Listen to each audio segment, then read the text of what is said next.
Hi everyone, my name is Alan Paletti. I'm a professional illusionist and mentalist working with the corporate market. I've traveled all around the country and done events for different companies. In doing so, I've met people, C-level executives, managers, team leads, you name it, who seem to all have the same problems, same small little problems with certain aspects of their companies. And I'm here to try to help out a little bit. So this is going to be a whole video series, but first I want to talk about my tips to having a great company meeting. Okay? So the first tip, create an agenda. This is important, right? This is something that's often overlooked, but really, really important. You need to know why you're having a meeting in the first place, right? Know when the meeting starts, know when it ends, and hold to them, right? Also, it's important to know the bullet points, what you're going to talk about at the meeting. Okay? This goes into my second, which is know what the scope of the meeting is and make sure you hold to that. Stay focused on the meeting and the purpose of the meeting when you're actually having the meeting.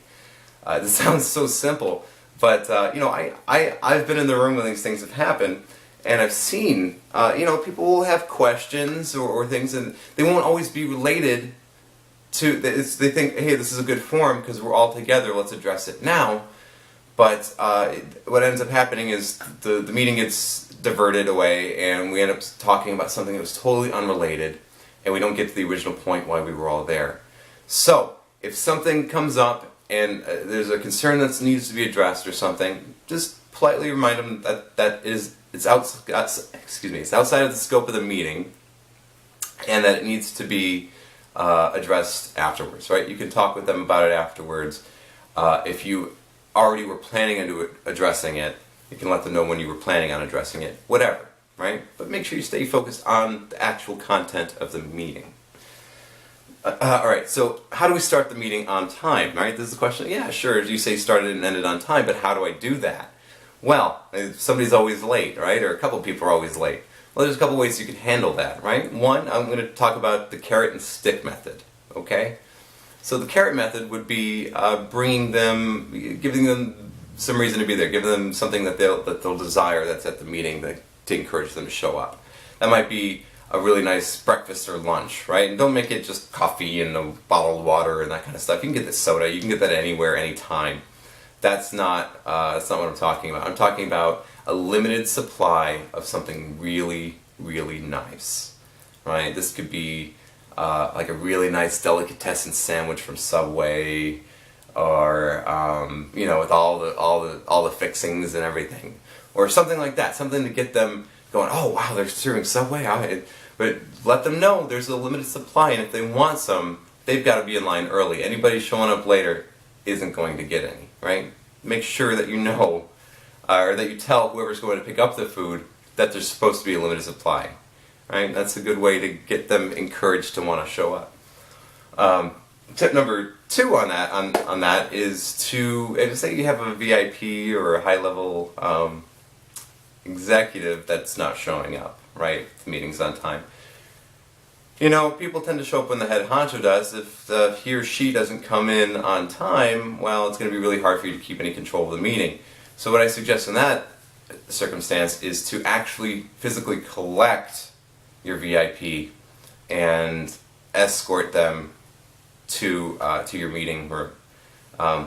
It's a good way. Meet them early in the morning. Go, hi, how you doing? Just remind you, I'm here to collect you for the meeting. And talk to them and whatever. As you're walking, right? This is very important. That's the nice way to do it. The stick method, which will apply to anybody, is after you start the meeting, 5 minutes after, lock the doors, right? This way, anybody that's late can't just sneak in and come in the back. They're going to have to alert their presence with a nice little knock on the door every single time. It may be disruptive at first, but what it's going to do is it's going to bring some negative attention to them subtly to get them to maybe want to show up and be on time next time. Now, if this is a VIP that's always late, that may not be the best way to handle it. I've heard of companies doing that before, locking the vice president out of the room. And it worked with them. Their culture and the type of guy he was, it worked out. He thought it was funny and was like, oh yeah, well maybe I shouldn't be late last time. And he never was again. right? So that might be a good way to go about it. Depends on the people, right? Depends on the people in the company. So take that with a grain of salt. Break up presentational styles. Oh my goodness, this is so important.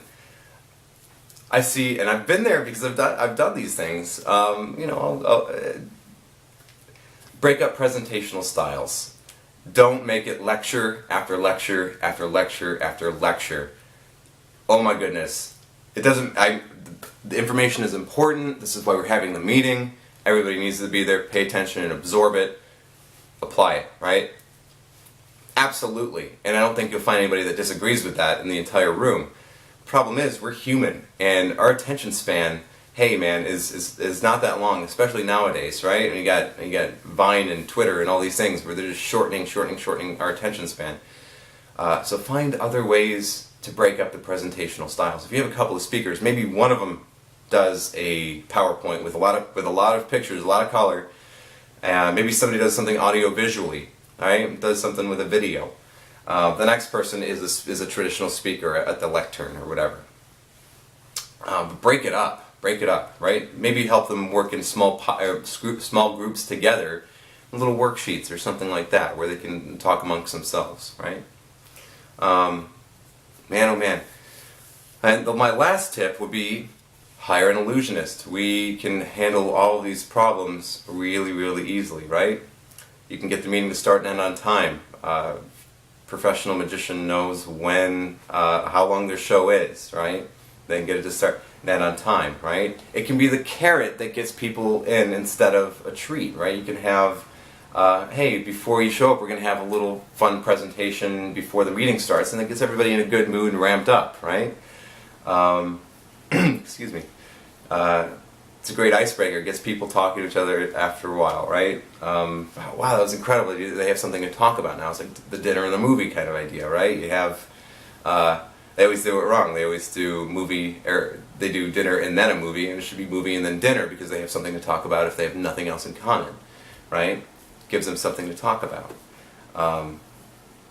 You can also use it as a reward for sitting through a day's worth of meetings. You're having meeting after meeting after meeting after meeting with all these sales reps, right? You got to give them something to maybe reward them, and some really strong, good magic is a good way to do that, right? Gets people mingling, gets rid of the wallflowers and the phone gnomes, I like to call them. You know the guys, right? They're up there doing this on their phones, right? It gets everybody talking. And it's a great way to get everybody together and to reward them. So those are my tips for how to have a great meeting.